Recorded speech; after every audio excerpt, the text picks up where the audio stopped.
bendiga, hermanos, bienvenidos a Un Momento con Dios. Vamos a estudiar el capítulo 5 del segundo libro de Samuel. Y dice así la palabra: vinieron todas las tribus de Israel a David en Hebrón y hablaron diciendo: henos aquí, hueso tuyo y carne tuya somos.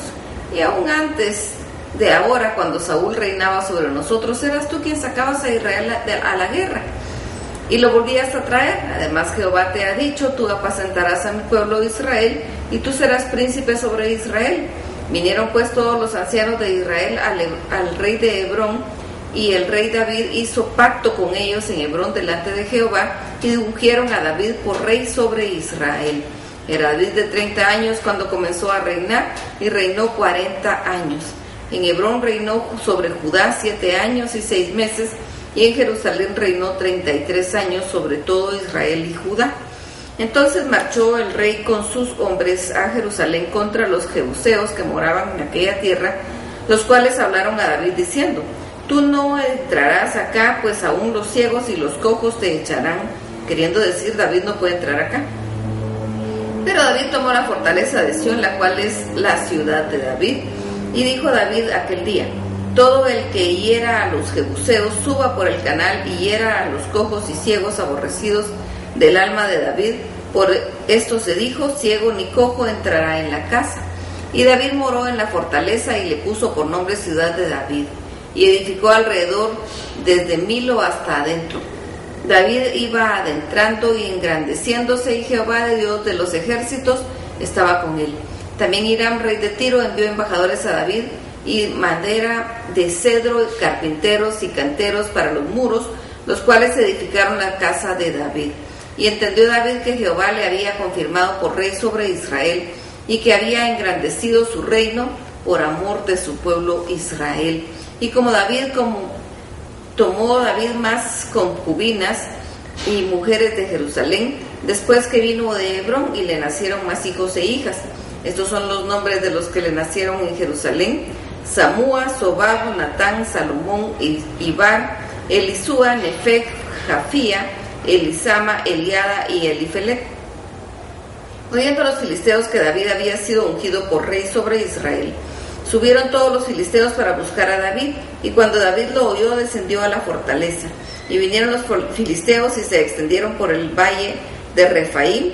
Entonces consultó David a Jehová diciendo: ¿iré contra los filisteos? ¿Los entregarás en mi mano? Y Jehová respondió a David: ve, porque ciertamente entregaré a los filisteos en tu mano. Y vino David a Baal Perasim, y ahí los venció David, y dijo: quebrantó Jehová a mis enemigos delante de mí como corriente impetuosa. Por esto llamó el nombre de aquel lugar Baal Perasim. Y dejaron ahí a sus ídolos, y David y sus hombres los quemaron. Y los filisteos volvieron a venir y se extendieron en el valle de Refaim. Y consultando David a Jehová, él le respondió: no subas, sino rodéalos, y vendrás a ellos enfrente de las balsameras. Y cuando oiga ruido como de marcha por las copas de las balsameras, entonces te moverás, porque Jehová saldrá delante de ti a herir el campamento de los filisteos. Y David lo hizo así como Jehová se lo había mandado, e hirió a los filisteos desde Geba hasta llegar a Geser. Bien, se llegó el momento del cumplimiento de la promesa. Dios le había dicho que iba a reinar sobre todo Israel. Desde hacía mucho tiempo, siendo él aún joven, Dios le había dicho que él iba a reinar sobre Israel. Y aquí llegó el momento.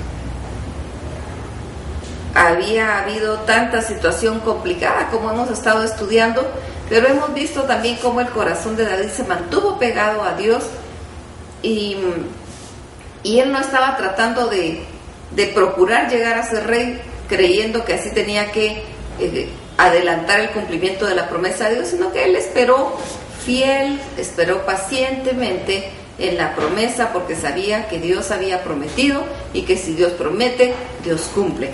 Así que ellos mismos llegan a hablar con David y le dicen: sabemos que Dios te ha ungido por príncipe de su pueblo y queremos que seas nuestro rey.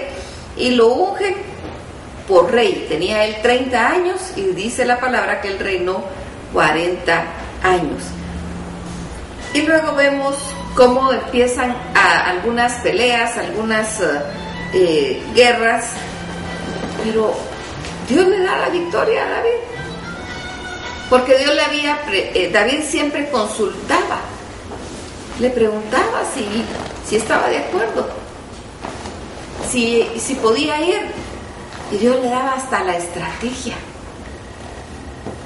Me llama la atención cómo nos dice en la última batalla que nos menciona en este capítulo contra los filisteos, que ellos al ser derrotados pues dejaron tirados sus ídolos y el pueblo de Israel los tomó y los quemó. Me llama la atención que ellos habían salido a la batalla con sus ídolos, esperando que sus ídolos les dieran la victoria.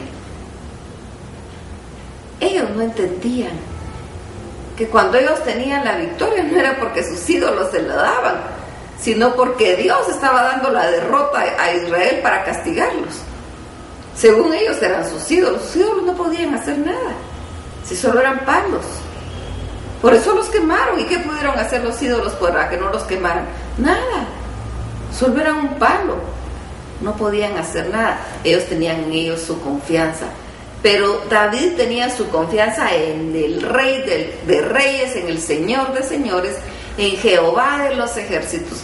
Y era Él quien le dio la victoria en todo momento.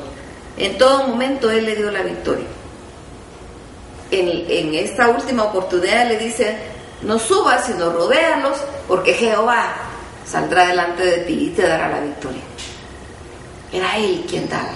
Ahora, los de los pueblos vecinos, los filisteos, podrían decir: no viene Jehová, no viene el Dios de ellos, porque no lo miraban.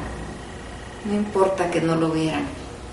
Como dice el apóstol Pablo en la carta a los Romanos, en el primer capítulo, que todo lo invisible de Dios, su eterno poder y deidad, es claramente visible con toda la creación, porque es obra de sus manos.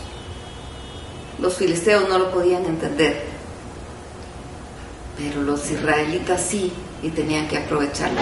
Y nosotros también tenemos que entenderlo. Nosotros también tenemos que entender que el Dios de Dios, el Rey de Reyes y Señor de Señores, Jehová de los ejércitos, es nuestro Dios, es nuestro Rey.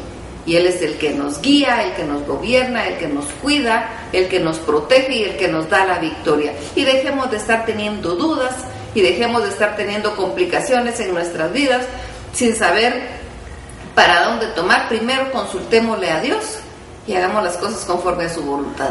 Él nos dejó su palabra y podemos acudir ahí, y podemos acudir a Él a través de la oración. Y por eso es que estamos aquí día tras día, noche tras noche, estudiando su palabra, orando, hablando con el Señor para encontrar consejo y tomar consejo de la palabra para nuestra vida. No es para perder el tiempo, es para alimentar nuestra vida y tener una vida conforme al corazón de Dios, así como la vida de David. Así que vamos a ir a platicar con el Señor y le vamos a dar gracias, vamos a entregarle nuestra vida, vamos a esperar en Él, vamos a confiar en Él y no vamos a desviar nuestro corazón tras ídolos falsos, tras dioses falsos, sino única y exclusivamente vamos a depender del único Dios verdadero, el Rey de Reyes y Señor de Señores. Jehová es su nombre. Alabémoslo, glorifiquémoslo, bendigámoslo y entendamos que es celoso, que solo para Él es toda la honra, la gloria y la alabanza. Que el Señor los bendiga.